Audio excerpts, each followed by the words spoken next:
Two of the NFC's best will face off on Sunday night. It's the Vikings visiting the Cowboys. Will Kirk Cousins step it up this week? Or will Dak Prescott and the Cowboys get their third straight win? With more on this matchup, let's send it over to our very own Jane Slater. Thanks, Kay. Cowboys wide receiver Amari Cooper had an MRI on his left knee this week. Now, when I caught up with him in the locker room on Thursday, I asked him about those results. And he sort of laughed a bit and said, listen, I wasn't paying much attention to what the doctor had to say. All I cared to hear was, is it manageable? That answer was yes, so he said he expects to be in practice on Friday and expects to play on Sunday night against the Vikings. But I then asked him, in a contract year, you've been playing through a number of injuries. He's had the heel issue. He's had the quad issue, he's had the knee issue, and the ankle issue. I said, at some point, do you ever think maybe you should just sit out a little bit and rest your body up? And he said, nah, I love playing football. So if he's not worried about it, fantasy owners, I think it's safe to say you shouldn't be either. Okay? Jane, I love you because you're saying that for me. Like, that's our connection right there. She knows I'm going to go right to the fantasy game. I mean, he's an elite wide receiver. He really is, and I think he should be considered one of the best route runners in the game because he's not going to go out there and run a 4.2. He's not jumping a 45-inch vertical. He doesn't have the frame of a Julio or a Calvin Johnson. But if you watch him, as far as separation, he gets open all the time. He's going to be huge because he's got Stephon Diggs on the other side trying to make plays, so we'll see what him and Dak can cook up in a big one. No doubt about that, guys. I have a special guest. Who you got? When it comes to the analytics world, this guy is one of the brightest stars in the game. Please welcome Pro Football Focus senior analyst, a guy who could predict the game better than Tony Romo, my dog, Steve Palazzolo. Hey. What's up, Steve? How you doing, baby? Hey, friends. How we doing? What's going on? What's going on? All right, let's get to it, man. You guys have been big on Baltimore all year. Now, we saw why their dominant performance was so impressive over the Patriots. And we get that Lamar Jackson is dynamic in his playmaking. But what is it about the Ravens that set them apart this season?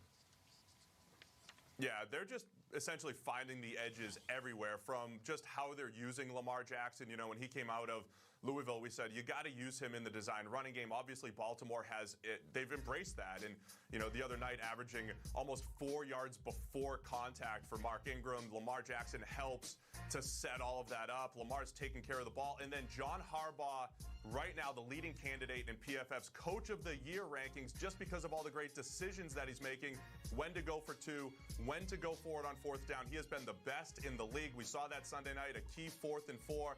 That aggressiveness combined with how they've got Lamar Jackson taking care of the ball and using him in the design run game, all adding up to Baltimore being a serious contender.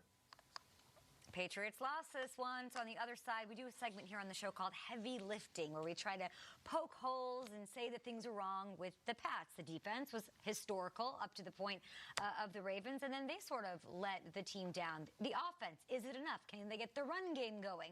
Is there a legitimate concern with the Patriots?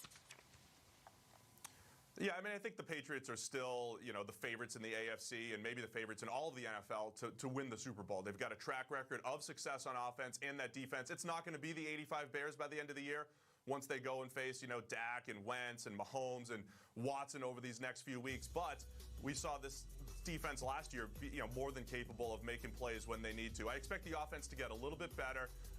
You know, Brady has been playing pretty well, but the playmakers have not been where they've been in recent years. So expect the offense to get a little bit better. The defense, again, it won't be the 85 Bears, but they're more than good enough to still win the Super Bowl.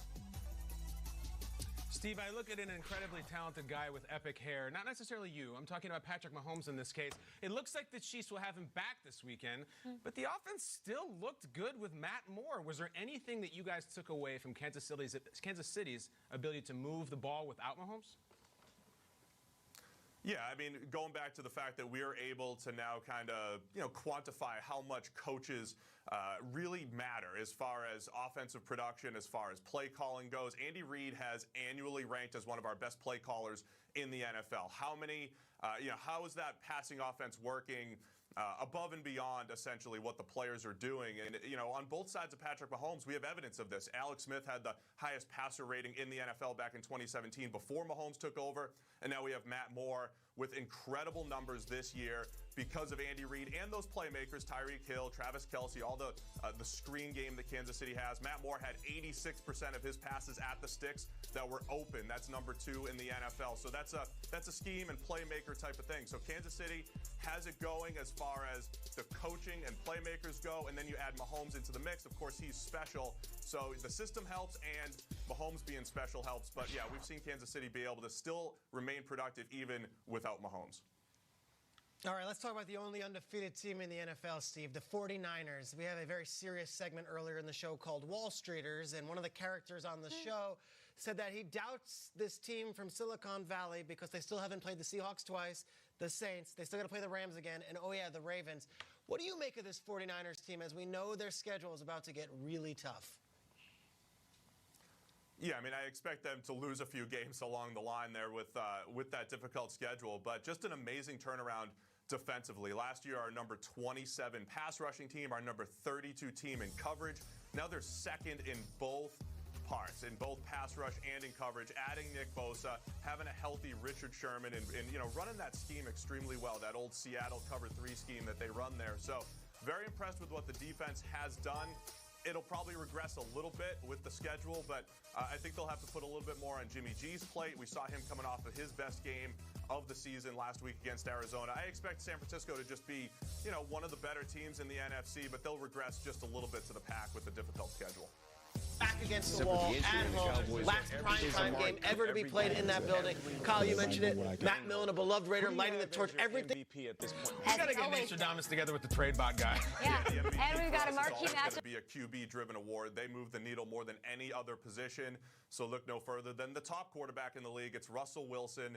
He's our highest-graded player, and he's just doing, he's still making those special plays that he always makes. We call them big-time throws. He's second in the NFL in those special downfield throws, but he is doing an incredible job of limiting turnovers this year. We see it in the actual interception total, but he also has the lowest percentage of turnover-worthy plays. He also has a passing grade of 87.9 when playing under pressure. That is absurd. That would be second in the league among all quarterbacks, and he's doing it under pressure. So Russell Wilson, given what he's done with the supporting cast and just how well he's played, the clear MVP favorite right now.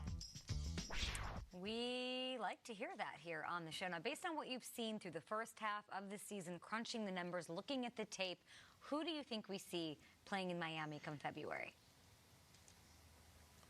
Yeah, so I'm going to go back to the Patriots here because they've got such a head start. I think they're going to get a bye, and that gives them a cleaner path to the Super Bowl. So I like New England coming out of the AFC again.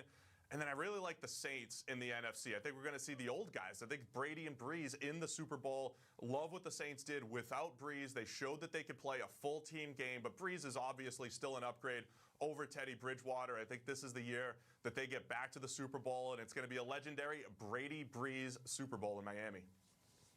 I like the prediction. What were you for Halloween, Steve? I just dressed my kids up, Mickey characters. Oh, I'm not I feel like dressing you're up so these tall. days. You're like 7 feet tall. It'd be so fun to dress up for Halloween. Bye, Steve. I used to just Love pick my having you hair here. out Of and course, thank throw you for a all of your Globetrotters prediction. jacket on. There you go.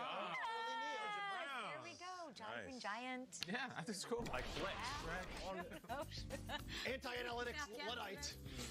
The Raiders rookies got it done against the Chargers. We've got all the Thursday Night Football highlights on the way. And can Kirk Cousins shine under the bright lights in Dallas on Sunday night?